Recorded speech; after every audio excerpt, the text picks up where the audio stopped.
নমস্কার, আমি শ্রাবণী। রোজকার মতো আজও আমি এসে গেছি তোমাদের একটা গল্প শোনাতে। আমার এই চ্যানেলটিতে আমি তোমাদের রোজ বিভিন্ন ধরনের ছোট গল্প শোনাবার চেষ্টা করি। আজকে আমি তোমাদের পশু ও মানুষ নামে একটি ছোট গল্প শোনাবার চেষ্টা করব। তাই আমি তোমাদের রিকোয়েস্ট করছি, প্লিজ তোমরা আমার বলা গল্পগুলো স্কিপ না গিয়ে পুরোটা শোনো। আমার চ্যানেলটা সাবস্ক্রাইব করো। আমার বলা গল্প যদি ভালো লাগে লাইক করো, কমেন্ট করো ও একটু আমার চ্যানেলটা সবার মধ্যে শেয়ার করে দাও, যাতে আরও সবাই আমার চ্যানেলটা সাবস্ক্রাইব করে আমাকে একটু সাহায্য করে।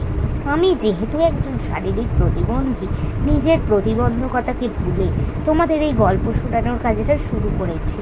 তোমাদের সাহায্য বা সাপোর্ট না পেলে এই কাজে আমি সফল হতে পারবো না। তাই আমি তোমাদের রিকোয়েস্ট করছি, প্লিজ তোমরা আমাকে একটু সাপোর্ট করো। তো চলো তোমাদের আজকের গল্পটা শোনানো শুরু করে দিই। পশু ও মানুষ।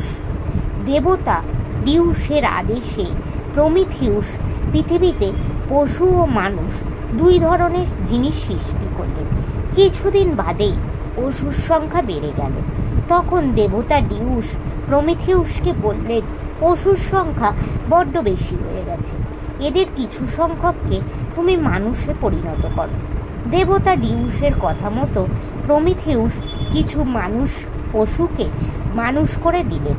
ফলে পশু তো চেহারায় মানুষ হলো, কিন্তু তাদের চেহারা মানুষের মতো হলেও প্রকৃতি ও আচার আচরণ তাদের পশুর মতোই রয়ে গেল।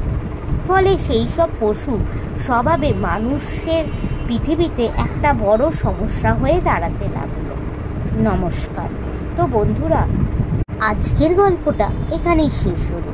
তোমাদের যদি ভালো লাগে প্লিজ লাইক করো, কমেন্ট করো, আমার চ্যানেলটা সাবস্ক্রাইব করো ও শেয়ার করো। আমি তোমাদের রোজ এরকমই কিছু ছোট গল্প শোনাবার চেষ্টা করি। আজকের মতো আমি চললাম, আবার আমি কাল চেষ্টা করব তোমাদের এরকমই কিছু ছোট গল্প শোনাবার। তোমরা প্লিজ আমার সাথে থাকো। টাটা।